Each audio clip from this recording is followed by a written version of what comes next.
AI is so convincing. Sometimes, even when it says information that is not true, it is very believable. AI has given us an ability to improve productivity from generating code, generating designs. It can help organizations get efficient. The one recommendation I would suggest is you should certainly think big, because Gen AI, there is a lot of possibilities. So organizations should have a larger vision on how they are going to adapt and use this, and I'm sure they are feeling the pressure. Hello and welcome everyone to the next episode of the Media House podcast Simulated Reality. Today we have with us a special guest from AWS, Rohit Masibur. Hi Rohit, how are you doing today? Hello Kashyap, nice to meet you, and doing great. Fantastic. Thank you so much for inviting me to your office in the Bay Area. It looks amazing. Looking forward to have a cup of coffee with you after this one. But we are going to talk about something that you suggested about the usability and scalability of Gen AI in traditional organizations. Before we start, I want to understand two things. What does generative AI mean for you, and what does traditional organizations mean for you? Generative. Let's take this question. Traditional organizations. Let's start there. Okay. Yeah. Traditional organizations are these organizations that have been existing for a long time, which are not technically built in the cloud or ready for the cloud space. These are the organizations which have been existent for over the last 50, 60 years. I mean, typically we talk about manufacturing, financial services, healthcare organizations. For a lot of these organizations, technology has been an enabler, not core. The reason why we kind of differentiate those is with the newer companies that have come up in the last couple of years, which have been built around mostly digital native technologies. Right, these are the companies that we typically say that are born in cloud. They're very tech centric, and then everything else is driven by technology.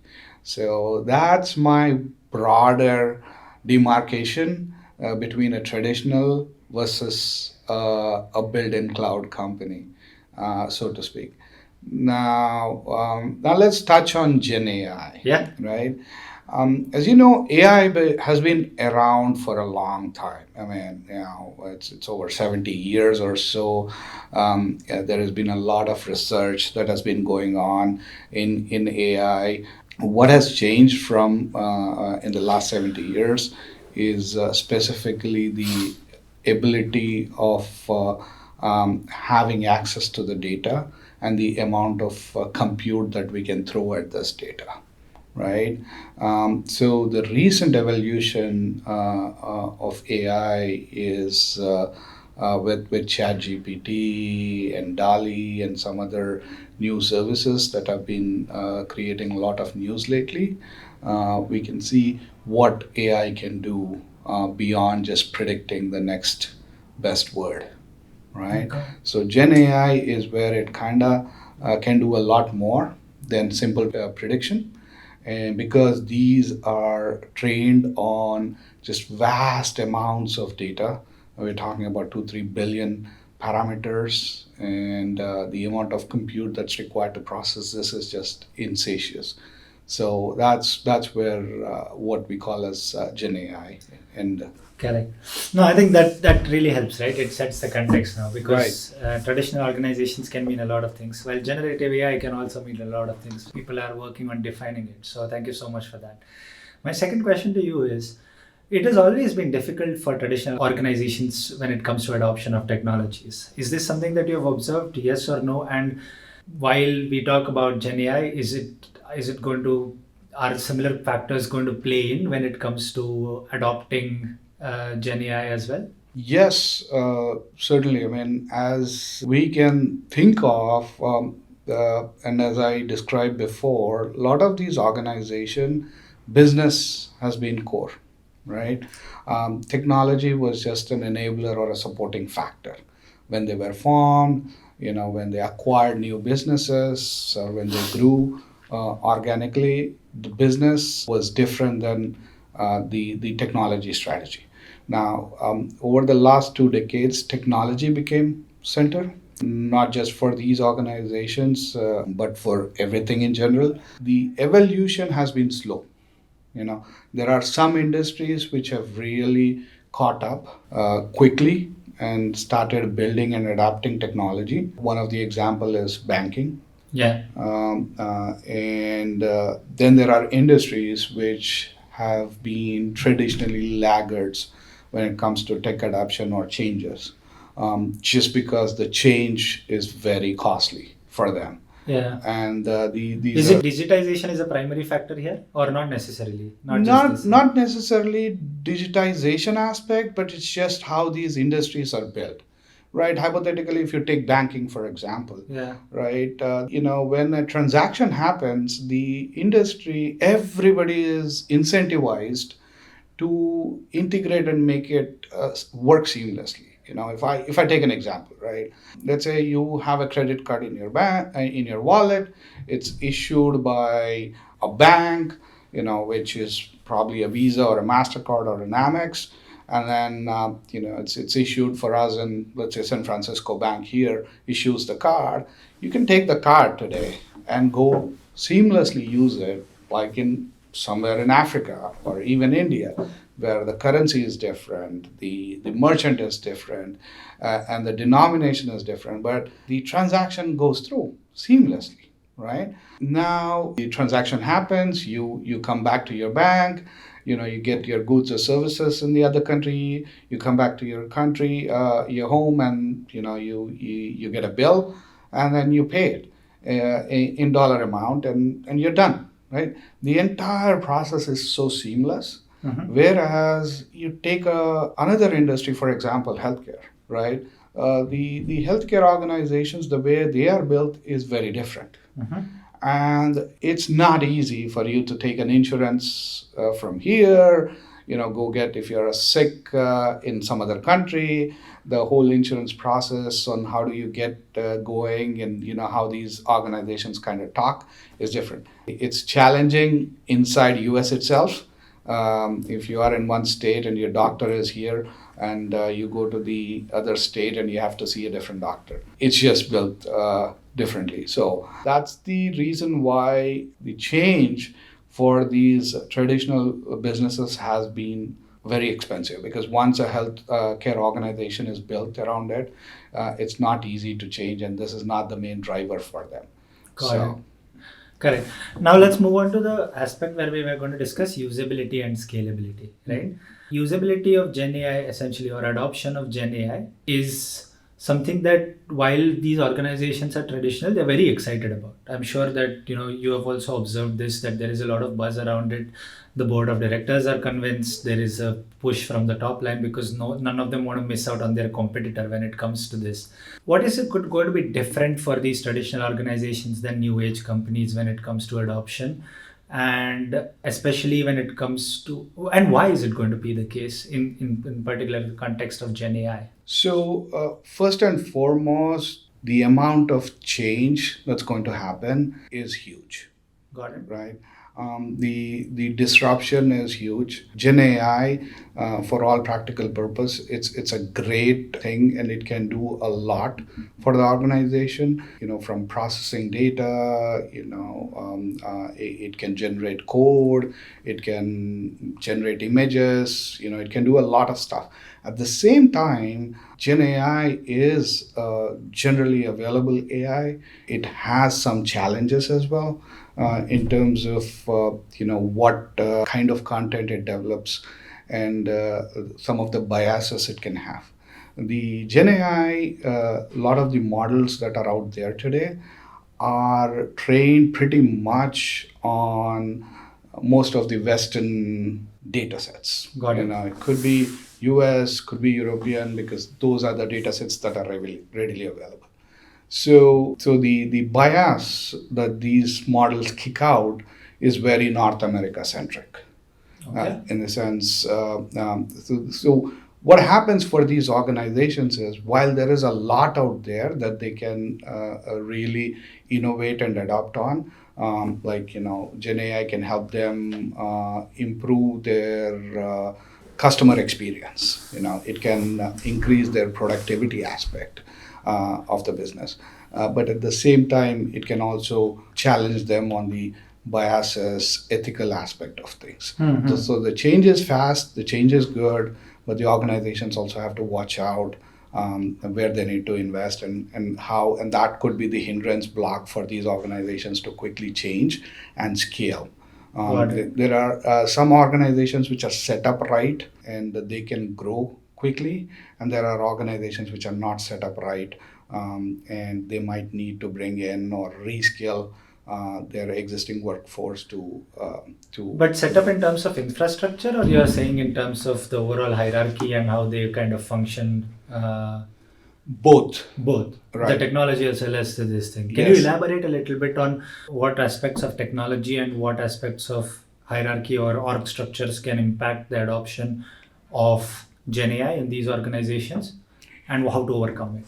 Yes. So from the way they are set up, a lot of the traditional organizations are hierarchical in nature, right? And when we talk about a change, we talk in three dimensions. It's people, process, and technology, right? So technology, as you're there, it's available. A lot of it is ready to use. Okay. And thanks to the hyper cloud providers like us, AWS, and it has become easily available, right? From a process standpoint, we got to look about how these digital native businesses or the newer businesses are working today from tech adoption.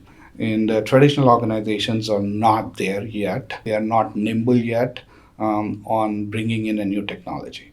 And this includes not just enablement, it also includes training aspect, about talent, and how do you train the existing talent to leverage these newer technologies and build on it. At the same time, how do you bring in the new talent that would come in, which are tech centric, to understand your businesses and get going. So traditional organizations, there is a longer adoption curve to really transform and scale. Got it. Now, when it comes to scalability, right? Adoption is one aspect which is development technical aspects as well as the technical as well as the org structure aspects or characteristics of those organizations. When it comes to scalability, I think everybody is struggling. All right, there are very few use cases which are actually into production. Some are doing well, some are doing well. This is what I am hearing from the industry. Obviously, you have more exposure in speaking to your clients and where they stand in terms of that maturity curve for the Gen AI. But scalability as a challenge remains, right? Now, one of the things that I have observed over this is that there needs to be good strategic decision making top down when it comes to adoption of Gen AI. And this is not only from the perspective of the technology, but having the right vision, which is a long term vision, right? It's crucial that these companies are able to assess the business alignment of this. While Gen AI is exciting, it doesn't make sense if you just adopt it for the sake of it, right? So business alignment, talent, as you mentioned, is another aspect. How do these infrastructure is another one, or and governance. There are many factors, but I'm trying to talk about the business alignment aspect of it here, right? This parameters specifically will be slightly different for traditional organizations as compared to bigger organizations. Talent is needed, everyone, infrastructure, everybody. You will need a good governance framework because of data security and its importance overall. What has been your observation in terms of these companies adapting themselves with regards to business alignment so that they are able to easily scale the implementation of Gen AI? What are your recommendations to some of these big organizations, and how do they do that effectively and see a strategy in the upcoming short term as well as long term? Yes, I mean, that's a great question, Kashyap, and there is a lot to unpack there, right? It's not just the technology aspect and the change aspect that's going to come in there. As you pointed out, there is this the trust factor, right? AI has given us an ability to improve productivity from generating code, generating designs. It can help organizations get efficient. And also, it has given us the ability on the outward reach aspect where we can now offer services which are hyper personalized in nature, right? I'm not talking about the general content that can be generated even for somebody to read. With the social media, this is a great example where you log in, I see certain feed which is very personalized to me, whereas when you log in, it's a different story. But the other aspects of hyper personalization are in the areas of medicine, in the areas of banking needs, in the areas of various other business functions, which are also available or being enabled by this Gen AI function. Now, organizations, I would say, will take some time for them to kind of figure out what is the right balance to personalize this, because you don't want to do this to an extent where it becomes a trust issue. Got it. Right? You need to build, balance it with the right amount, and at the same time, make sure these AI models don't run havoc for you, right? And this is where the organizations kind of struggle, right? This balancing aspect. One is adaption, even if they will be easy, but the question is how do they scale it and deploy it in production, and trust that model does it right. So the one recommendation that I would suggest is you should certainly think big, because Gen AI, there is a lot of possibilities. So organizations should have a larger vision on how they're going to adapt and use this. And I'm sure they're feeling the pressure from the competitors and the industry. Everything is going through change, and they're all looking at it. The main aspect, though, where it would come down is how do you balance it with the human in loop, right? Where would we leverage AI? Where would a human would come in to help out and augment it, and that's how you would grow. And with small steps to begin with, and with a larger vision, but baby steps to begin Got with. it. And One of the things you mentioned, and it struck with me, is that the organizations have a pressure to adopt Gen AI. Yes. Which is very funny because usually technology is an enabler. If nothing is broken, why do you want to adopt it? But I completely understand where they're coming from, because this technology is disruptive. Like if you are left behind, then probably you're not going to survive the competition. But it can be any industry. You talk about life sciences, you talk about this thing, retail, you talk about manufacturing, automotive, any industry.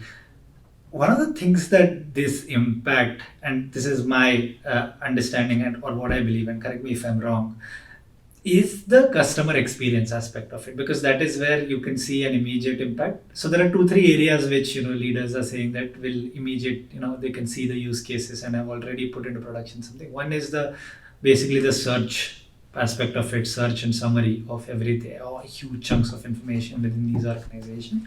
And the second is customer experiences, and that is going to be crucial, is what I believe, primarily because that will create a sentiment amongst their B2C consumers, right? Like they're consumers, and once that sentiment comes across, then that can quickly narrate their future as organizations.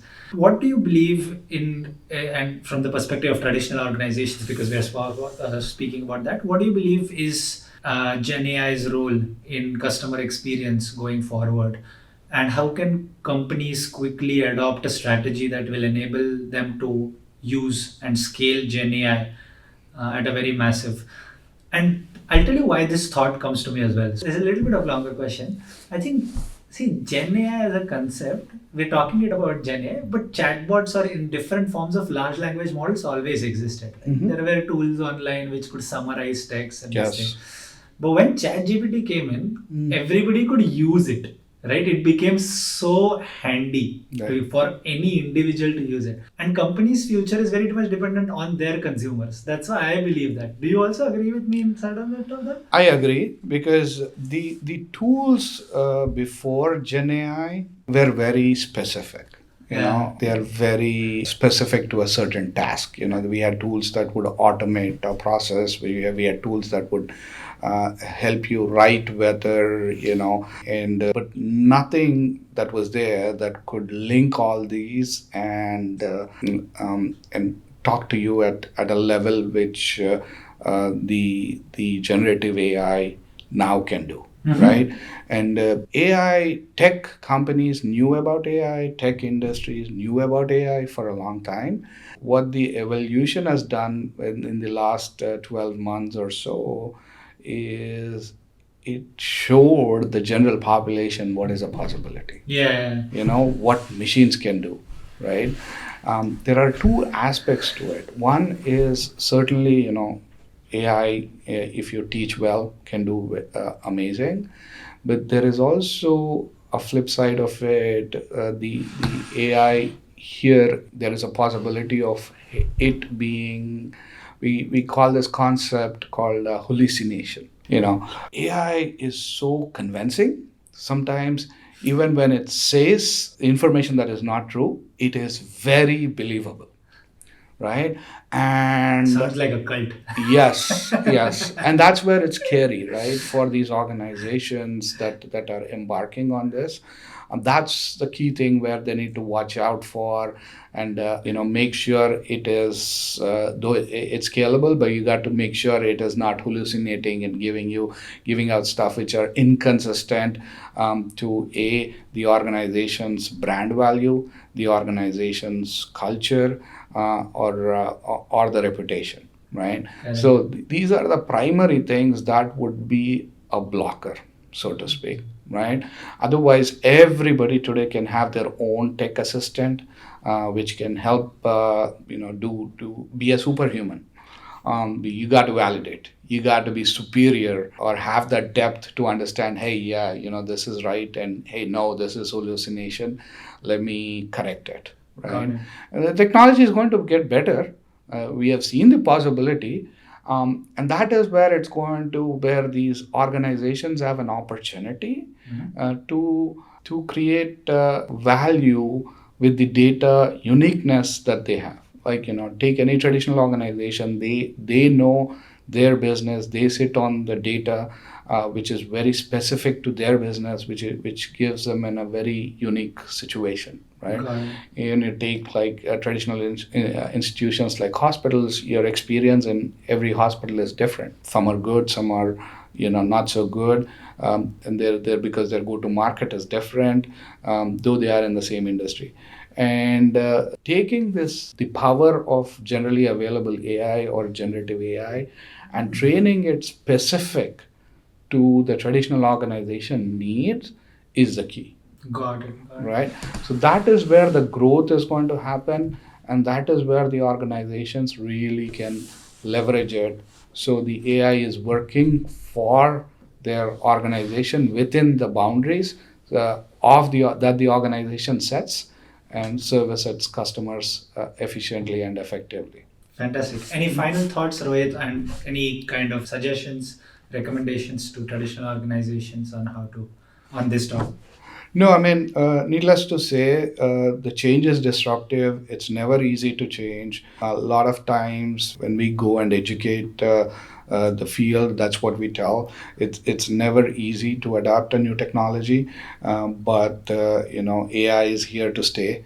AI is going to really help these organizations change and be much more efficient. Yeah. And it's a huge opportunity out there. And we work with a lot of organizations and would love to help out where we can in whatever transformation they need. But this is good. I mean, I'm glad I could spend time talking to you today, Yeah. and learning a little bit about your organization, and hope I was helpful in educating what I know. So, Definitely, most definitely. I think your understanding of the needs for traditional organizations to use and scale Gen AI is definitely very insightful. I'm sure this podcast will help in a lot of ways to a lot of organizations. Hope the entire ecosystem can collaborate sustainably, include with with a lot of focus on inclusivity and responsibility, and to a bright, responsible Gen AI future. Thank you so much. sure. Thank you.